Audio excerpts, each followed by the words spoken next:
Hello and welcome to Let's Talk Sports. Hi, I'm Ralph Labella. And I'm Ron Sen. And welcome to the Ground Hog Day Superbowl Special.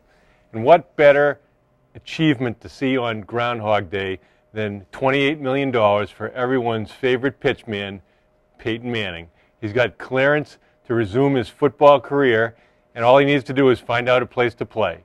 Will the Colts and Jim Irsay fork over $28 million? I guess they do, because they want to control his rights and trade him somewhere, probably the Jets. They're going to have to do that, Ron, because, I mean, if they don't give him the $28 million, he becomes a free agent. They don't get anything for it.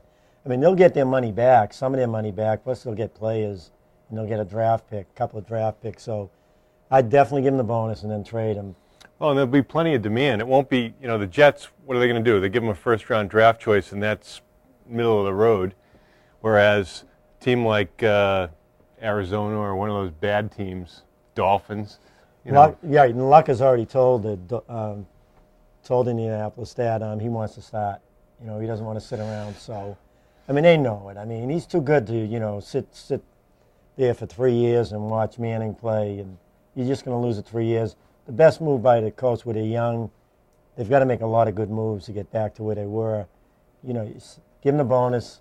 And then trade him. Somebody can make one of these Godfather deals where they, right. The Colts can get a couple of firsts, couple of seconds, or somebody's whole draft for Manning. That's a quick way of getting back. You get a couple of good ends, with luck, and get some defensive plays. And the younger players, going to want to play with them. You become a free agent now after 4 years, so some of these 25, 26-year-old players will want to play with that team. And the guy who was ultimately the victim was Jim Caldwell. He didn't expect to have no Manning, and obviously his team wasn't very good. Well, that's the same for every coach and manager, Ron. Especially when you're starting out, you got to be lucky. Francona was lucky. Came in after Grady Little. They started. They won the World Series, and he became superstar. He made the big money, and then the players went against him, and he got into trouble. But that's why. I mean, he was terrible before he came to the Red Sox. Well, everyone wants to talk about the Super Bowl, especially us.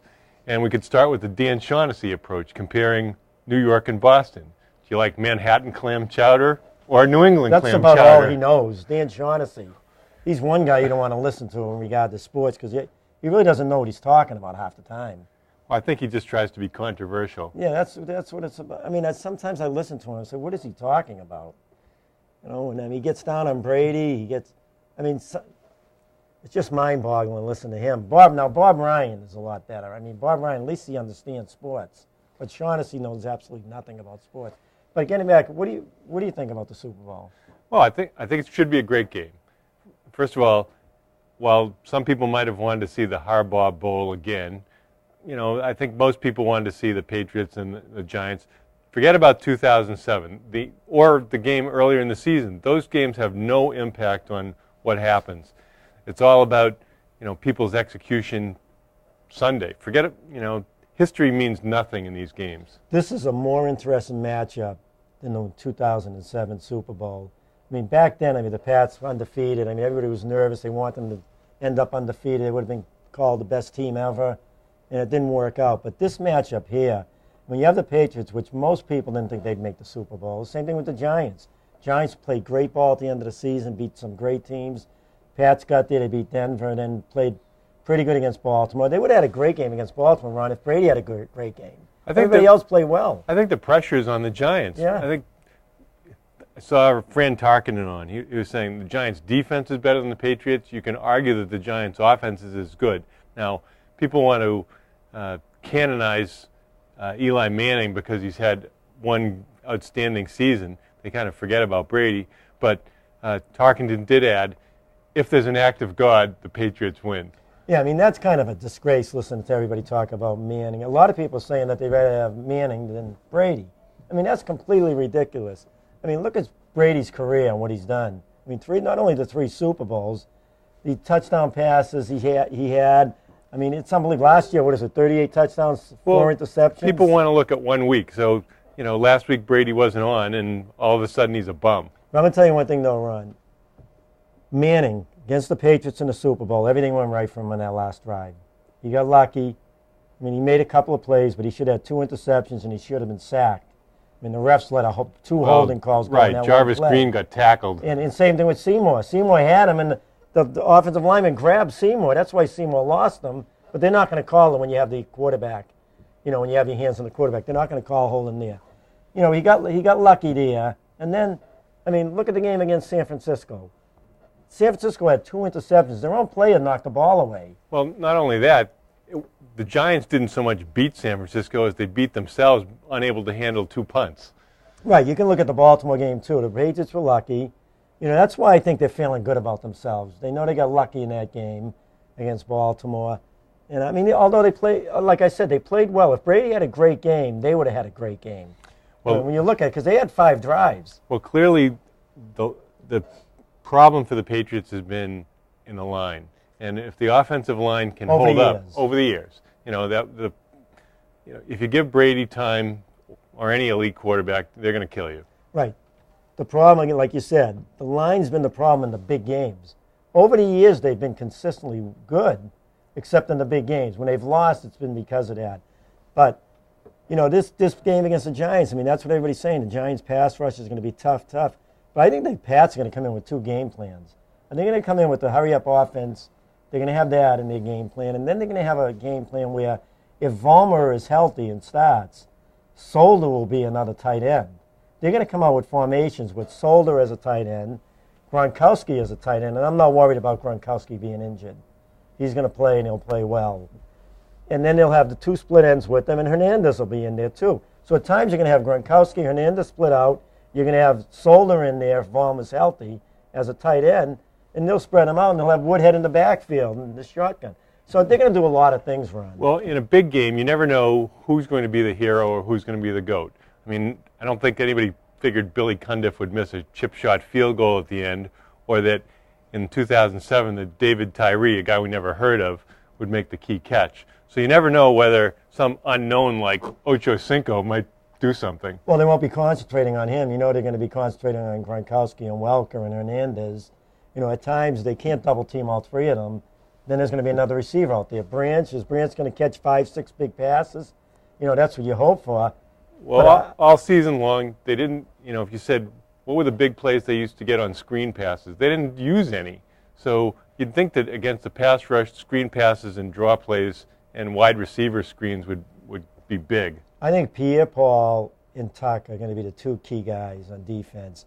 And I think the way Light has played this year, I think he's had one of his best years this year. And the rest of the line is strong. I mean, they're big. I mean, with Vollmer in there and Solder, they're both 167, 168. They cover a lot of ground, so it's going to be tough getting around them. And they're quick. So, they've been working on it. Well, the other point is that very few players from each team were actually in the game from 2007. I think there's about 7 from each team. So these are pretty much, aside from the quarterbacks, new teams. Right. I mean, some of the offensive linemen, Mankins was there and Light was there, and they remember that. I'm sure they do. But the Keto run again, you go back to 2007, they were the team to beat. They were undefeated. The Giants were coming in with talent. And they had played them 2 weeks or 3 weeks before that game. I think the last game of the year they played them. And so they knew something about the Pats. This year, the Pats have really worked on, stopping that off defensive line. Well, it'll be interesting to see how they play it. They generated a pretty good pass rush against Baltimore, mostly with 3- and 4-man rushes. And, I don't think anybody's going to be asking them to cover Nix and Cruz man on man. That's just too tough. I think they're going to play a great game. I think the Pats are peaking at the right time. I think they're going to come out. The defense is going to play solid. They'll put pressure on Manning. Manning's like a gunslinger. He'll try to make passes, into tight coverage. I think he's going to throw a couple of key interceptions in this game. And I think people are going to be shocked in how good the Patriots' defense is. I think the offense will hold up, the offensive line. And I think during the game, that offensive line is going to take it to the Giants. There's sometime during the game, the key player is Vollmer being healthy. You have Vollmer and Solder side by side, Solder as a tight end, and then Gronkowski on top of it. And, and you take it to the Giants. If the Giants want to go with those 4 defensive ends, who average weight around 270 pounds, I think the Pats at times, that's why I think they have 2 game plans set. One to really take it to the Giants, go at them, and the other one to hurry up if they have problems. I think early on, which I'm not sure I want them to do it. I think early on they may try to run right away on them. They might have just tried to take it to them and then go with play action from there. I think they may be thinking that, hey, we can handle this defensive line on the ground, you know, and have Solder in there with Gronkowski as the tight ends, have Hernandez split out, and then after you're taking it to them, maybe gaining yards and having success, then go with the play action. It'll be an easy game for Brady. Play action, and the line can't just, take off on them. Well, the team that gave the Giants a lot of trouble this year was the Redskins. Late in the year, too. Yeah, and they've usually had big offensive lines that can handle teams. So, I'm sure that Belichick and the staff watched those game films many times looking for weaknesses. But another thing you hear about how great Coughlin is now. I mean, they've wanted to fire him every year. During every year he's been with them, they want to fire him. And then the Giants start winning. But how great of a coach can he be when the Giants, since the Super Bowl, have done nothing? And this year they went 9-7. I know they had injuries, but he's still supposed to be a great coach. You look at Belichick and the Pats, their record. I mean, how can you compare him to Belichick and compare Manning to Brady? I mean, it's ridiculous when people try to do it. Well, if the Giants win this week, people will be saying that Belichick guy's nothing, and Coughlin's beat him twice. I look at it, I mean, everybody's saying they have more talent than the Patriots. I don't see it.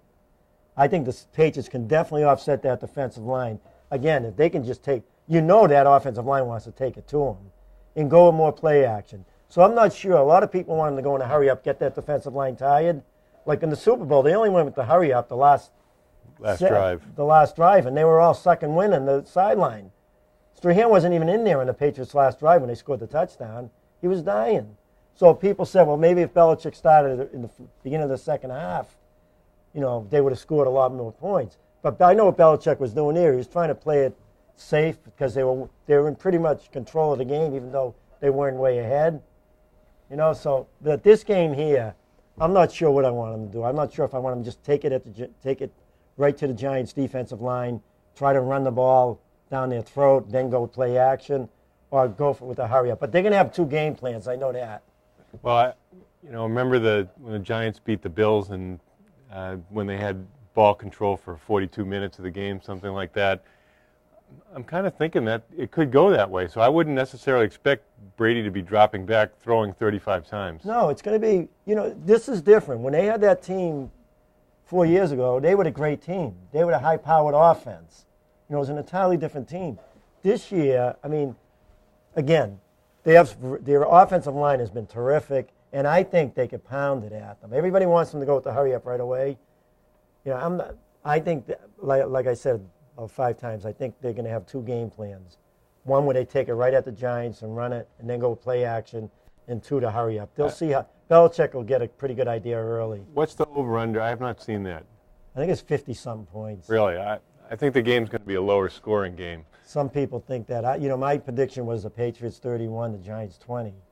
All right. Well, I'm going to pick the Giants 24-20. What do you mean, the Giants? Gotta love the Giants receivers against the Patriots defensive backs. That's what I'm concerned about. Manningham against Edelman and Cruz and Nix, two outstanding receivers, really Pro Bowl caliber receivers. You don't see the Patriots playing great football, though? You don't see them come out with the best game of the season? We'll see. I hope so. I got a feeling they're going to come out and play a terrific football game. Probably the best game they've played in 4 years. But I know you really want to watch Madonna at halftime. That's really what we live for. I know. That's going to be a joke. Well, it should be a wonderful game, and we'll be right back after this. On and off the court, Visionary Basketball Group delivers programs that empower players with skills for athletic and personal success. Our players undergo learning experiences that position them for positive lifelong achievement on and off the court. With a year-round training philosophy, BBG can assist you in reaching your full potential as a player with conditioning, basketball fundamentals, position-specific training, and skills and drills taught by the best coaches in New England. For more information, visit our website at visionarybasketball.com or drop into our new athletic performance center located at 152 Tremont Street, Melrose, Mass. BBG, complete your vision. Good evening. Let's talk about something nobody's talking about, the Super Bowl. Tonight I have my guest, YODA. Yes.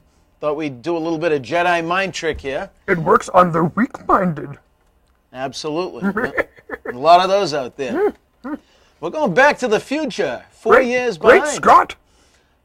Patriots and the Giants. Andre? We didn't have enough of that in 2007, so we're going to talk about more of it as we have for the last 2 weeks. Another Boston-New York showdown. Who's going to win? You know what? I'm a Patriots fan. Yes. I hope it's them. Because I got to be honest with you, I'm going to throw up my mouth if they lose. But enough about that. All seriousness aside, let's look at how this game is going to shape up. For starters, the Giants have a better passing attack than they did 4 years ago, while the Patriots have a worse defense. So how is that going to work out? Sounds like a giant slaughter, doesn't it? Fear is the path to the dark side. Not exactly. Yes! Statistically, this is the worst defense against the pass to ever suit up for a Super Bowl. Always with you what cannot be done. In the Patriots. Ye of little faith that I Who are you might sound calling like. little? How you get so big eating food of this kind? Judge me by my size, do you? Am I big? Realistically, the Patriots do have one thing going for them. I sat here in this very spot 4 months ago and said that they are incapable of making a play, and yet they are here because they made a play. What kind of play was that? Sterling Moore. Who? Right in. Remember, they cut him. Yes. Imagine they cut him. With their How could they cut him? With their lightsaber they did. Oh, yeah. Right in half. Yes. So what happens is Sterling Moore makes a play. Okay? But it's been more than that. They've been getting some plays out of their defense. You can't say that this is the same team during the year that was getting blowtorched up and down the field. However, they were winning those games, were they not? Were they not? Try not. Do or do not. There is no try. They did. So the Did? point being, the Patriots, they let up yards ridiculously, Yes. but you don't always score off them. So that is the key to this game. The key to success is the force. Well, let's hope the Patriots have it. I will say this. Yes, you can move the ball against the Pats. With the force? Scoring is a bit more difficult. Yes. Okay? So let's keep that in mind. The Pats want to throw it on offense, and the Giants aren't all that good on defense, believe it or not, defending the pass. Because they are the dark side. They are the dark side. However, the G-men have saved their best football for the winter, and their defense is much improved. Okay? Was the Niners' offense really that bad in the NFC Championship game, or did the Giants stifle them? I believe they did. So, let's think about this. You're going to have the track team. Okay, you have Jason Pierre-Paul, you got Justin Tuck, Osi Umenyiora. Obi-Wan Kenobi. They are going to bring the heat. And Yes. maybe we should have Obi-Wan Kenobi. They are going to bring the heat. There's no question whatsoever. And I would say there's a couple of things that have been talked about. One is most certainly the hurry-up offense. They have to keep these guys, if they want to run, Patience. let them run. Patience. Okay? Patience. Here's the thing. Brady has been a stud indoors. Okay? Let's talk about horses for courses. He's very good in a dome. However, you have to believe that the Giants' offense is going to pick it up as well on this fast track at Indy. Okay, so Indy? No, Indiana. Indianapolis. Jones? Well, I did say Back to the Future earlier, didn't I? Yes. 1.21. Brady has not played all that well in a bunch of postseason Clouded games now. his future is. You could say 2005, he wasn't all that great against Denver. 2009, he wasn't all that great against Baltimore. And last year against the Jets, he wasn't all that good. Just as Yes. last week, he wasn't all that good. Okay, so now you can make a case that Brady is very much human. Okay? Human? What's I the find that Giants insulting. going to do? YODA, what is the Giants going to do? What do you think? Well, I'm a betting man. Yes. Well, personally, I think they are going to flood the middle. They're going to make it very hard, and they're going to make Brady beat him outside. Because if you noticed, Baltimore, they tried to get to him. The Pats' O-line did a great job of protecting him. However, the fact of the matter is this. Brady had a lot of time. There were many times against Baltimore he was flat-footed. He was. He Maybe just- he should say a doctor. It's a bad thing. Unfortunately, Brady had nobody to throw to because they flooded the zone. What about Alice? Did score enough Oh, just wrong to Brady. make it happen. However, you know, you got to look at this Giants team. They probably have a better pass rush than Baltimore. So what's going to happen? He's going to have to hang in there and make plays. Hang with the force. Now, 4 years ago, I think Belichick was outcoached, personally. I think not so much Tom Coughlin, defensive coordinator Steve Spagnuolo, no relation, at least that I know of. Yes. I would have to say that this isn't going to happen again. Can Bill Belichick lose 3 in a row to Tom Coughlin, 2 of them for all the marbles? Win if you that can, happen? lose if you must, but always cheat. Now, personally, I don't necessarily agree with that. I do.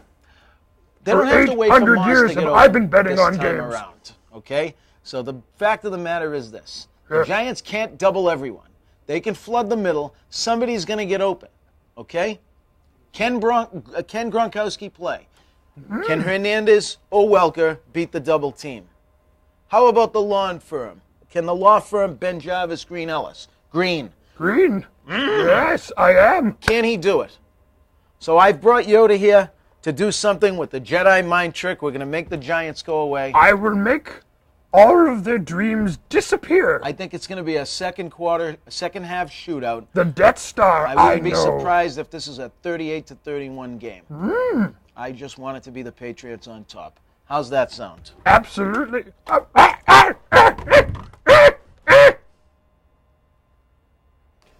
Welcome back to our sports conversation. Tonight we have Coach Gene Meadow and star runner Olivia Downey from the Melrose Girls track team. Welcome. Glad you can be here. Tell us about the team.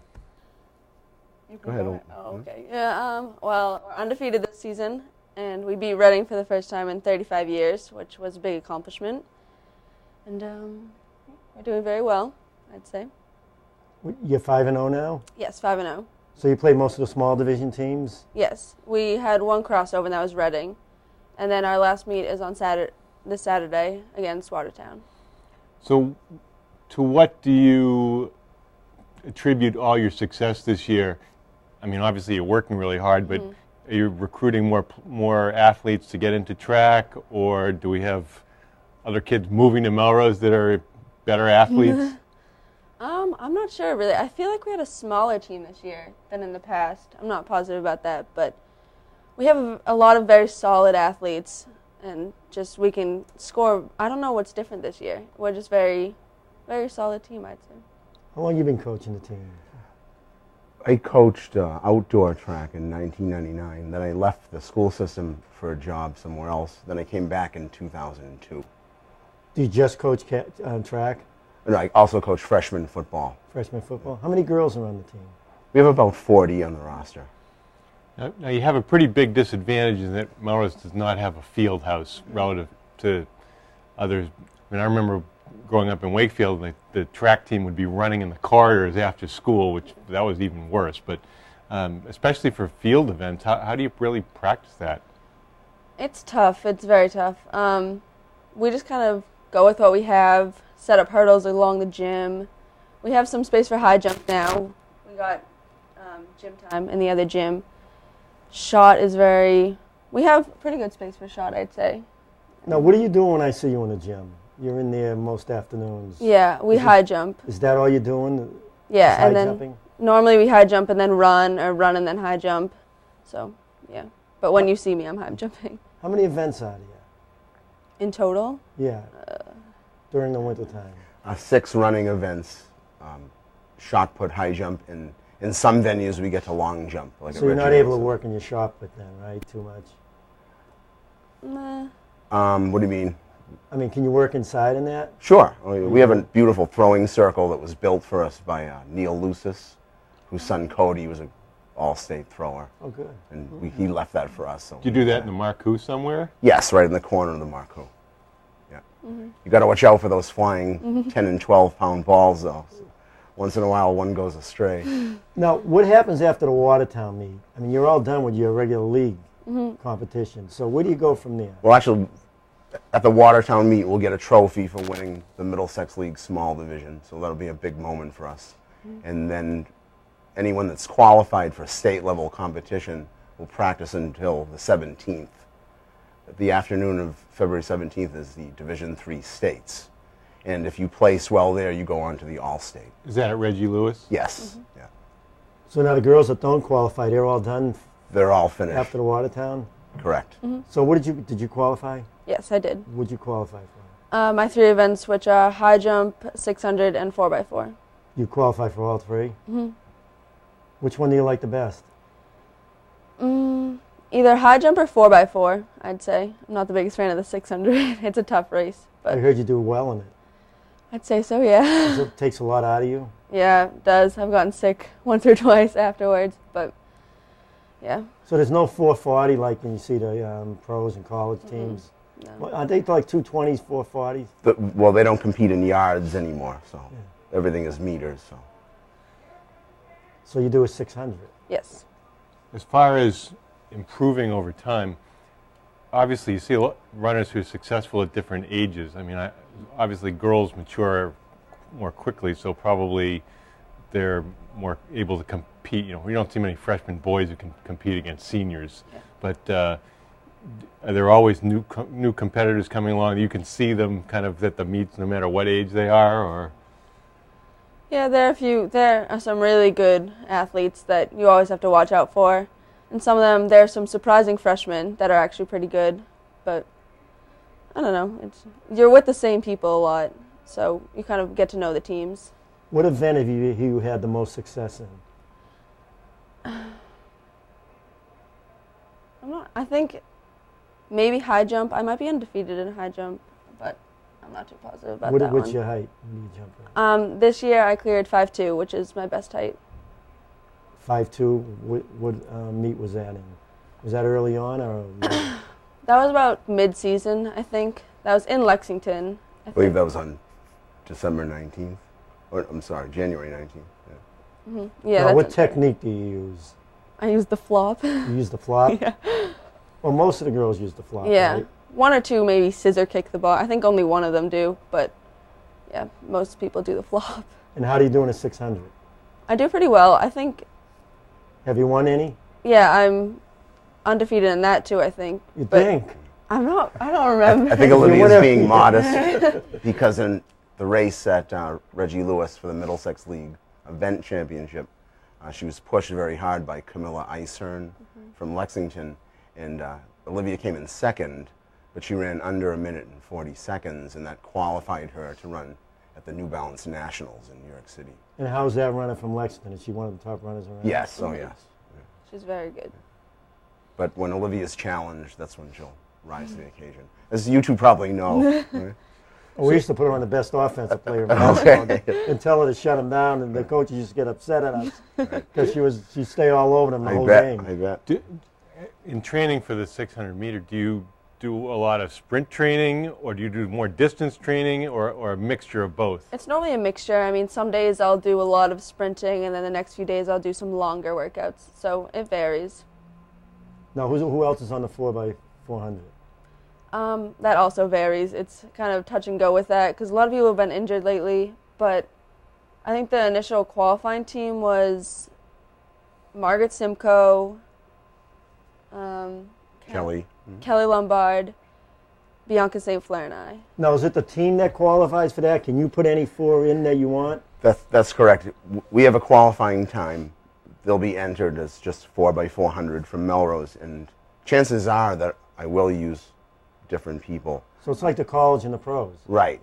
When you're training your 4x4 or 4x2, you keep a pool of athletes available because you never know who's going to get hurt. For instance, Bianca has a torn hamstring now that she's rehabbing, and she's done for the year, so Oh, really? we won't be able to use What her. else was she running? She ran a 300 meter, and she was a top long jumper as a sophomore and junior. Like, she would go to meets and place second at high-level meets. Did she hurt herself competing? She felt a couple of twinges. She backed off. A lot of ice, a lot of stretching, a lot of bandages, and finally the pain just overcame her at the relays. So we shut her down, and then upon examination, they revealed a tear. So she was a little. What year is she in? She's a junior. She's a junior. Your junior class is strong. Extremely, extremely. How do you attract younger athletes? I mean, obviously the middle school has a program now. Yeah. But how do you go down and talk to the young athletes and try to recruit them? I actually do sometimes. I'm relatively good friends with the freshmen, I think. I'd like to think. But so, yeah, I like to go and talk to them and kind of recruit them a little bit if I can. How about the middle school girls? I don't really know a lot of middle schoolers, but I do see them practicing sometimes, and especially in the spring when we do high jump, they're also in the gym, so maybe I kind of invite them over to do some high jumping stuff. We have some great athletes in our 7th grade class, both teams. I mean, tremendous athletes. Some of them are doing track in the middle school very quick. But when you go into a meet, do you look more at your time than winning or losing? You say, I want to do my best time. Well, you like figure skaters, you always hear them say, we want to do our best. We want to get our best scores in this meet. And they don't talk about winning or losing. But when you're on a team, you're with a team, so you want to win. But do you look at that too?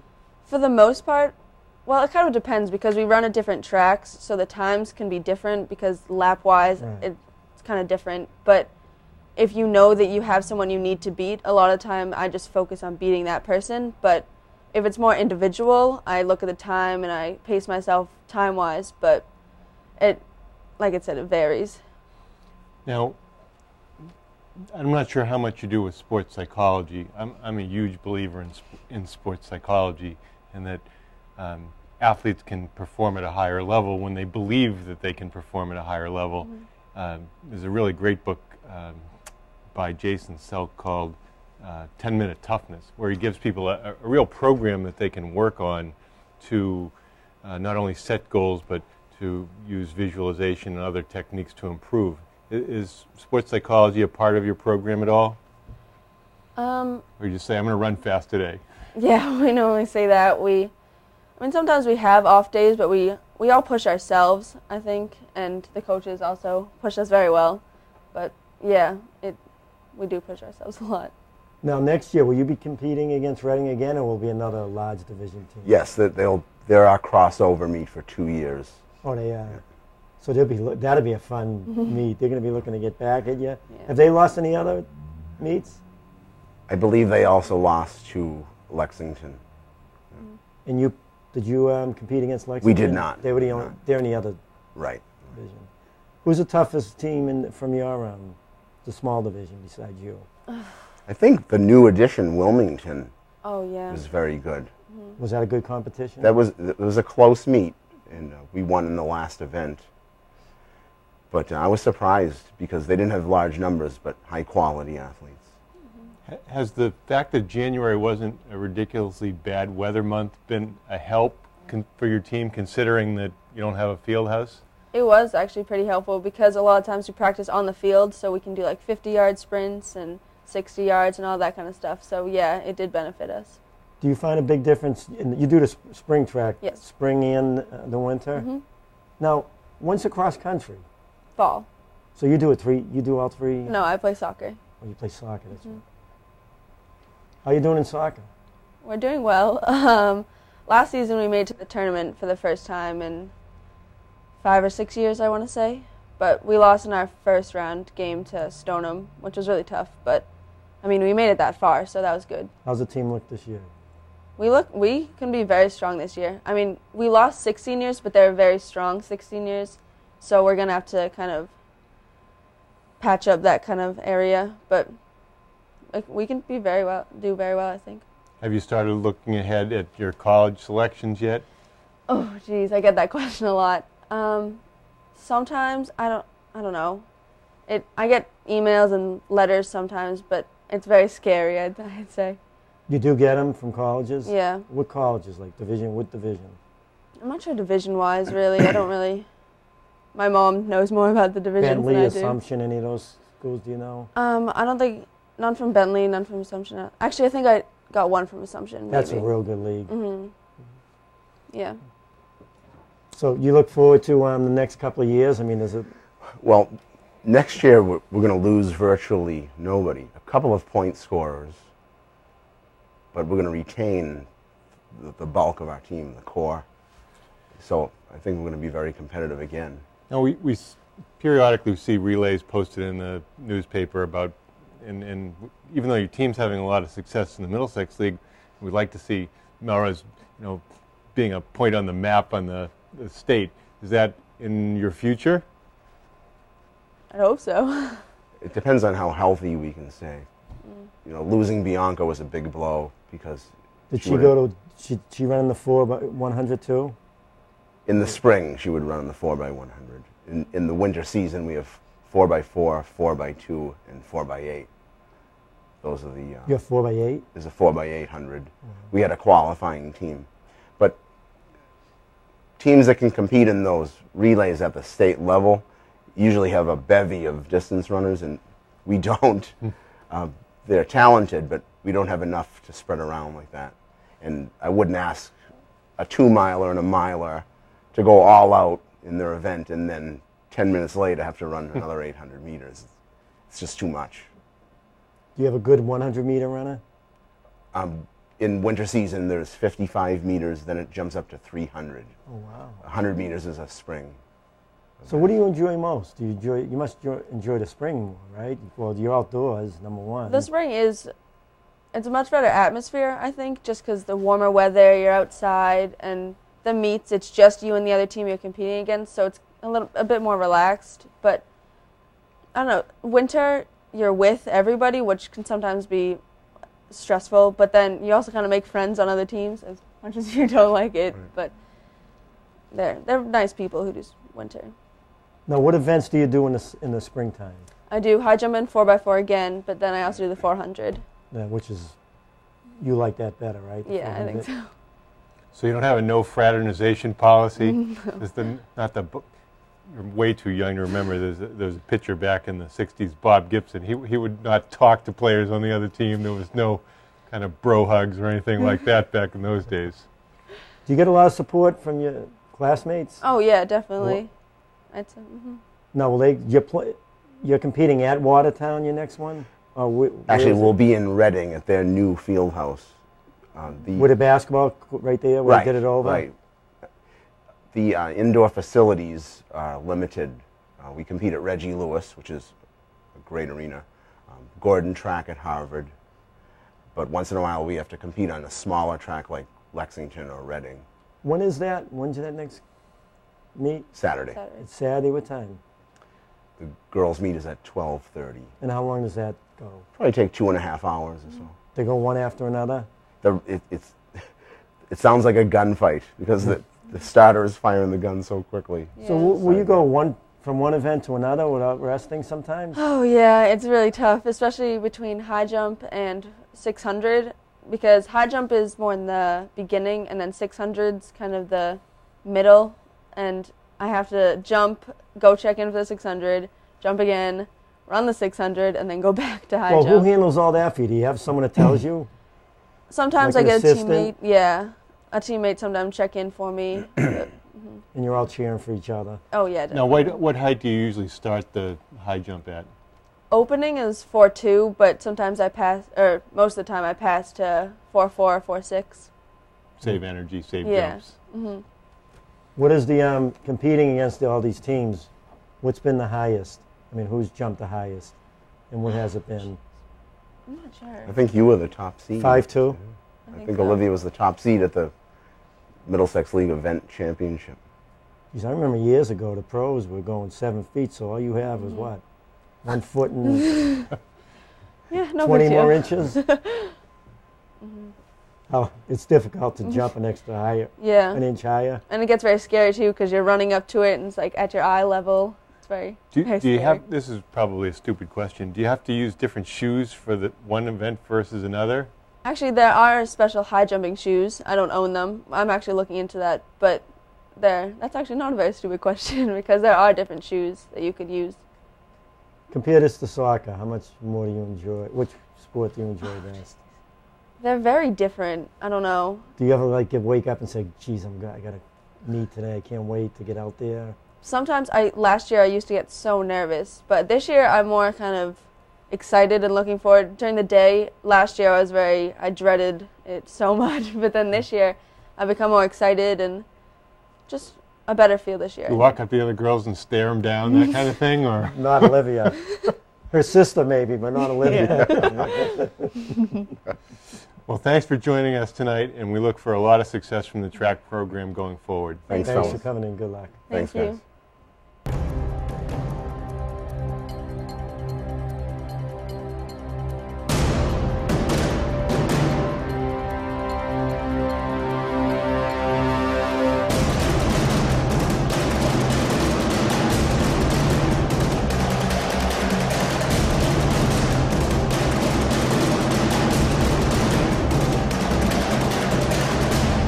Athletic evolution, giving you the edge. Welcome back. Well, there's more than football going on. Specifically, the Celtics are above 500 thanks to the fact that they've been playing some younger guys. And the rumor I heard is that Rajon Rondo had a broken wrist, and they've been reluctant to acknowledge that, so they keep talking about, oh, day to day, game to game. We'll find out.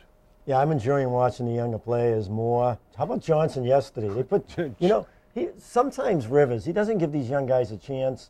All year we've been waiting for Johnson to go in. He looked tremendous yesterday. He's quick. Give him playing time. It's like Heinsohn said, he's too skinny to box out. But, no, the younger players, Avery Bradley's a terrific defender. I don't know about him offensively. I'm not sold on him. Etuan Moore, very athletic player, decent defender, real good scorer. Johnson, I'm not wild about Steamza despite Heinsohn's crazy Russell comments, but they have some young players who could be a foundation building blocks for the future. Yeah, I like Moore. The more playing time he gets, the better he's going to be. He seems to be really comfortable now. He's a very good shooter, plays good defense, moves the ball, plays within the team concept. Well, and the guy doesn't try to do too much run. The guy who's done a great job for him is Petrus. He's doing good job on the defensive end, and he's shooting consistently and not, taking bad shots. How about that loss to Cleveland, though, Sunday? I get so disgusted. I said, I'm not going to watch it for another month, but I watched the next game.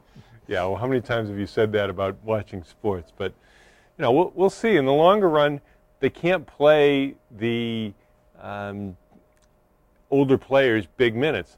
I was at the game Friday night, and Garnett was absolutely terrible in the first half. He couldn't get up and down the court. Shots were off, and in the second half, it was really the energy from the younger guys that brought him back. Yeah, you still need his defense, though. His defense is still real good. He really helps out the younger players, getting them in the right position. He attacks the pick well. He does a good job there. I mean, Johnson, it would be great for Johnson just to practice with him and learn from him. I know Johnson listens to him. Garnett loves Johnson because he does, and Moore a guard goes to Garnett a lot also. So it's great having him there because he knows the game well. And Brandon Bass has been terrific. He's a big, strong, athletic player who can shoot the ball and take it to the basket as well. Think of this, Ron. Imagine if West signed with them.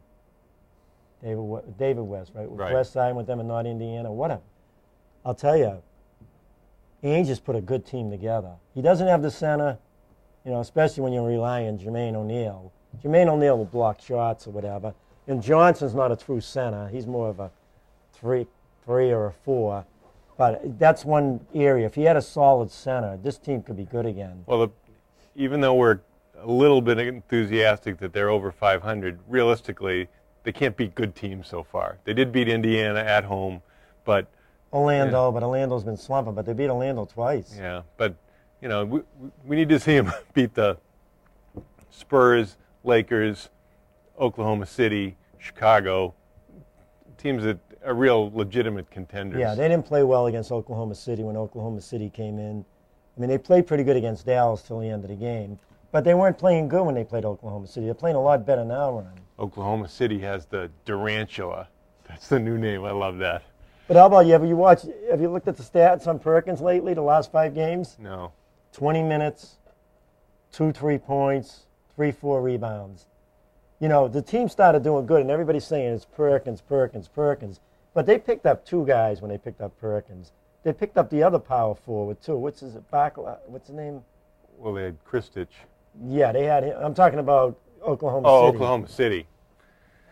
Well, and he's the guy that's really turned the team around with his rebounding. I mean, people that say, oh, that's another thing. Shaughnessy, when you started talking about Shaughnessy, he said that the Celtics would have won the championship last year if they kept Perkins. No, I mean, the guy's an idiot. He's nuts. That just Perkins, would not Perkins happen. never played in the fourth period with the Celtics. It was always Big Baby and Garnett. Well, it's tough to have a guy out there at the end of the game who can't shoot free throws. That's one of the reasons that sometimes they don't miss Rondo. You know, and he's not a great rebounder either, but that's another thing with Perkins. But all these fans that think that they blew would trade in Perkins are crazy, because if Green was healthy now, I mean, this team would really be strong. And Green will be back next year, hopefully. But, I mean, it was a good move by him, because Perkins, even though they won the championship, I mean, it was all Garnett and the big three, and Rondo had a good series against the Lakers. Right. Well, if nothing else, this injury to Rondo, Allen being down, the young guys are getting time that they never would have gotten. And we love watching young guys play. Especially since neither of us really believes they're going deep in the playoffs. We might as well watch the young guys. At least it's interesting. Right, and Pierce is playing a lot better than he did at the beginning of the year. I mean, if Pierce came in healthy at the beginning of the year, they'd have 3 or 4 more wins. Well, what you see is when players' legs aren't fully in shape and they're overweight, the outside shots come up short and the layups come up short. They just don't get the lift that they need to get to the rim. And that's what you saw early in the season with Pierce. If they stay healthy, though, Ron, I think they could take off. I think they have the type of team, if they're healthy, 100% healthy, I think they can go on a streak where they win 22 out of 30 games. I think they could, and we'll see. Well, I like Chicago this year. I think Chicago's really... Philadelphia. What about Philadelphia with Collins? Collins does a great job, but I don't know if they have enough talent. No, but they're a quick young team. They like to run. They can score. They just destroyed Chicago the other 2 nights ago. They beat Chicago. They played a great game against Chicago. But who knows? These teams are coming off 3 games in 4 days, so you don't know when they're playing them, especially with this schedule. Right. I think there was some discussion the Celtics had about a dozen practices scheduled for the year. I mean, they just have games and shoot-arounds. They just don't have time to practice. Right, and they're going to be going on the road for a lot of games soon too. So, but I think they're ready. I mean, if they get healthy, they get a lot of talent coming off that bench, like you said, with Petrie and Bass, and Dooling's been hurt. Well, there's another scorer who's been hurt. If you go to a game, it's a great experience for the music, the dancers, the little kids. Any helicopters fall on your head?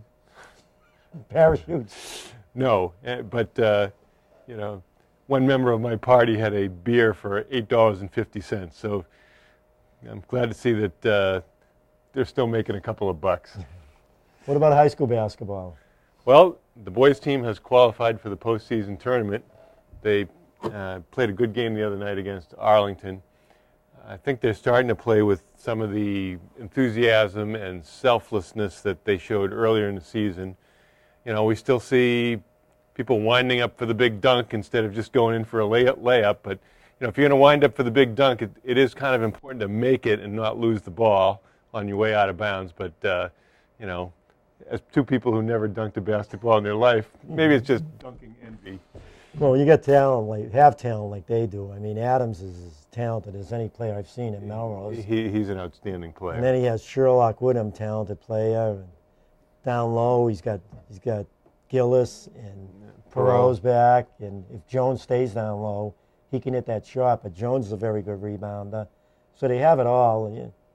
The biggest thing for the boys is to play consistent team basketball, and they should be spending a significant amount of time shooting free throws every single practice under pressure, because if you get into the postseason and in big games, you're going to have to make free throws. And right now, that's probably the #1 weakness on their team. They're a very poor free throw shooting team. Yeah, earlier in the year when I saw them play the second half against Lexington and some of the earlier games, it looked like they were going to be real tough at the end of the year if they just kept improving. The thing right now is they're getting it back, but I still don't see what I saw earlier in the year, that type of ball movement, moving without the ball. And they're still playing unselfish basketball. There's no player in that team that's a Hun. Everyone in that team would rather make a pass than score a basket, you can tell. Even Adams, who's a high scorer, the leading scorer in the league, I believe. Right. He makes some beautiful passes. I think the thing with Adams is sometimes the game comes too easy for him. Well, right. He gets bored, I think. No, I think that's right. It looks like he wants to do something to make it look more interesting or more interesting for him, which is, a tribute to his skill level. But, sometimes I'm sure it's difficult for the coaching staff to see undisciplined play or people trying to make a tough pass when maybe there's an easier play that would still lead to a good scoring opportunity. Yeah, and sometimes you see him talking with the other team, and sometimes you wonder. But, I got on him one game, and then I saw the game on TV because one player, the point guard, threw the ball out, a good play, I believe, for Arlington, threw the ball out of bounds, and he clapped. And the ref didn't see it, but I thought he clapped. He went up near the kid, and he was clapping. But I didn't see what the player did before then.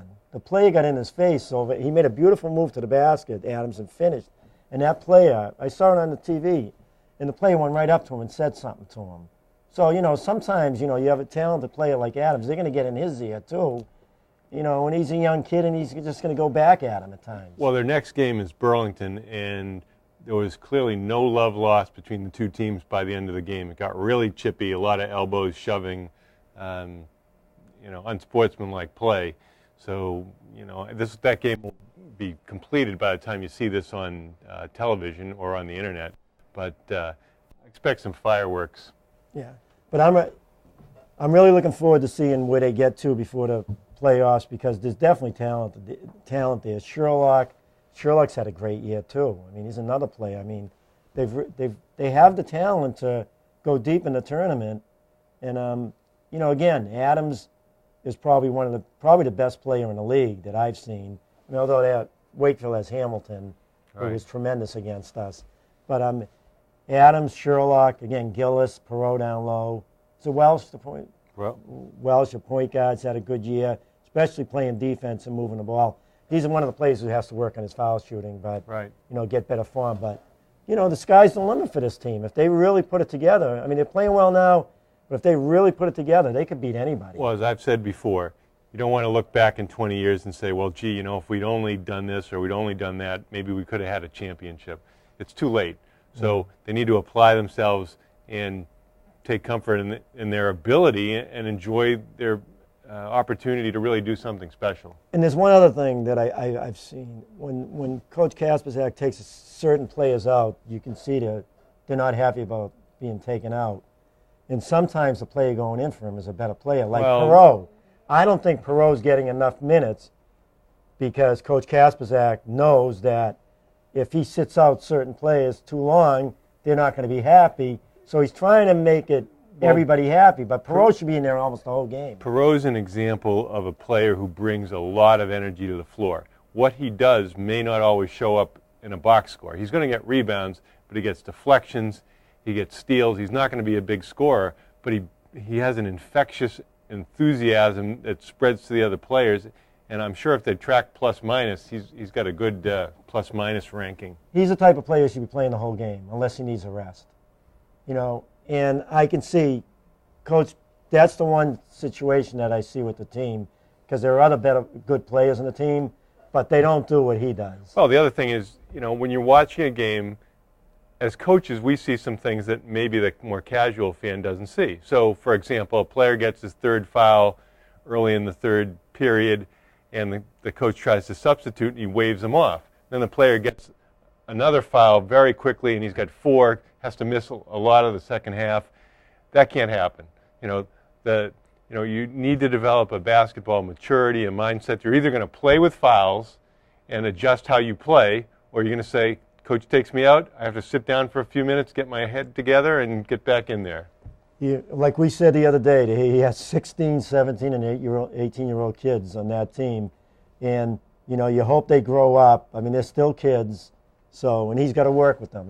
Coach Kasperzak does a great job dealing with them, and he's not stupid to keep this team going the way it's going. He's got to be able to handle these kids. Right. There's a fine line between getting a player to perform at a high level and losing them because they feel disenfranchised. The coach doesn't love me. He's taking away what I love to do. We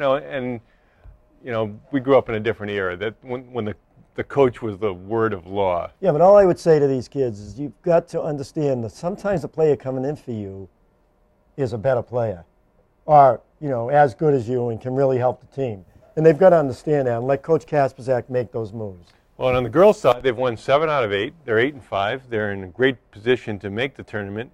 They're playing a lot better. A lot of players are playing much better basketball. People seem to have embraced their roles. The defense is good, and they've dramatically reduced the turnovers, and we can't stand it when people throw the ball away incessantly. Well, they've done so much better, Ron. I mean, you compare this to last year, it's night and day. I mean, you have Brooke Bell at point guard. To me, she's an all-star player. She played her best game the other day. I believe it was, I'm not sure if it was against Belmont, but she had a tremendous game in that game. And she had 18 points. I think she was like 6 for 7 from the floor. She, to me, is the best defensive player in the league. I mean, I've seen every player she has gone up against, she has shut down completely. I mean, completely, I mean, I don't know if there's anyone who scored more than 5 points against her all year. And she's gone up against the best guards in the league. She did a great job against Coppola from Watertown. She shut down a guard from Lexington, their best scorer. Well, that's the thing. I think as a player matures, they understand they can help the team succeed in a lot of different ways. And Brooke has done that and really made a commitment to play hard on defense that, as a younger player, you know, I don't think she was ready for that because she had so many offensive responsibilities. But she's really done a great job. I told her after volleyball season, you're as good in basketball as you are in volleyball. She was all scholastic in volleyball, and she's as good. You know, to me, basketball, I mean, you got to put a lot more time into basketball to be great. You know, and she's put it in, and to me, she's one of the top players in the league right now. I mean, you got Haley in the league. I mean, other than Haley, who's better that we've seen? Really? And then Leah Lamoni playing the 2-guard. I mean, Leah Lamoni, I'm going to be honest, I was worried about her going into the season. I was worried about her because of her, you know, identifying who's open. She'd like to pound the ball to the floor. She's had a tremendous year. She's helped lead this team. She's become a leader of this team. Yeah, definitely during this favorable stretch the team's had, you know, she's taken good shots, she's distributed the ball, she's handled the ball against pressure, and she's also a really good rebounder for her size. You know, and then another thing, and then I don't even know if it's her fault, because Brooke the other day wasn't trying to go into transition. I don't know if Coach Ferranti is telling them, I don't want you fast breaking as much. I don't want to see the transition game. But at times they did run it the other day, and they got easy layups. Well, because that's the one area with Leah, sometimes she will pound the ball to the floor with her head down. Well, my opinion is that we're not really constructed to play consistent half-court set offense basketball. We're going to be much better as a freelance and transition team. They scored 17 points in the first half against Arlington, and then 36 in the second half with just that style of play. You know, the first half they were down by 3 at the half, and they changed the style of play. Whether that was coach-driven or player-driven, don't know. But if you want to win, you've got to score more than they scored early in the season. Right, and you take away Redding, all right, with Haley and O'Brien, but Brooke and Leah and Shannon coming in behind them. I mean, they can play with any guards in the league, and they've outplayed just about every team they've gone up against. Woburn has good guards too. Well, they have a good rotation up front as well right now with Jenny McGee and Jill Slabashevsky, and then being subbed in for with Rachel Johnson and Kayla Weiland. Kayla's played really good basketball lately. That's a great situation. So, and Sydney Doherty was slowed by injury, but she's coming back. So, you know, I think that they have a lot to look forward to going forward, and, you know, they just have to keep working hard in developing more confidence that they can be as good as we think they can be. And there are good players, other good players on the bench too. Everybody has come in and done a good job. Ashley Baldwin, when she gets in there, does a good job. She's got players in front of her, but she does a good job. I think she's very good on the boards. They have her playing the 2 and the 3. Very aggressive rebounder, runs the floor well. Jill McGinnis looked good the other night. She's a sophomore getting time. Sullivan and Caffey. I mean, they all do their job when they get in there. I mean, the competition is really good. I mean, Coach Ferranti can't play them all. You know, he's got to play the girls that he thinks will do the job. But there are other players, when they get in there, that do the job. But defensively, they've done a great job this year. Offensively, they're getting better and better. And you want to keep seeing them improve. But I would love to see them become real strong in the transition game. Well, thanks for joining us tonight. Go Pats. I'm Ron Sen. And I'm Ralph Labella, and thank you for watching Let's Talk Sports.